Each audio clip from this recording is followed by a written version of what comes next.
Hey, it's Tim Sway here, and this is a little sidebar to the Globe Amp build that I just recently posted. I thought it was so gratifying to make these knobs that I thought I'd show you what I did. Now, they have to fit onto a specific post, so the center spindle in my hole saw wasn't the right size, so that's why I'm doing all this here. But what I did is I took the center thing out of my hole saw, clamped it down tight, started the hole. Without moving it, I put the center in just halfway through the wood with my proper size drill. I think it was 7/32 for the guitar knob. I'd have to double check that. You could check it yourself by measuring it. And that way it didn't go all the way through in the center hole, so the top was still solid. Then I put the hole saw back on and cut it all the way out, and that kept it all nice and centered. The wood was a little thicker than I wanted it, so I just kind of cut a little bit off the top in the scroll saw. Next time I do this first.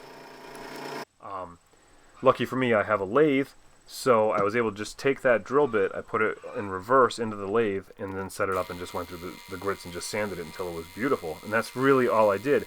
But you could do this whole build with just a drill press, because there's no reason why you couldn't just put this into your drill press and work, I guess you would say vertically instead of horizontally. So this is a tool that, or I'm sorry, this is a build that could just be done very simply with just one tool. Now this last step here, I went up to the grits up to like 800, and then I just put on a little bit of a homemade wax and polished kind of thing that I made, like it was a beeswax or something that I made a couple years ago, and that was like all it took to take this little piece of scrap mahogany and just make this beautiful thing. So if you have a guitar at home and you want to put a knob on it instead of those crappy plastic ones that come with those numbers on it, and you don't need numbers, put one of these on, man. It'll take you 5 minutes to make, and it's just gonna make whatever you make look that much more awesome, or whatever you own.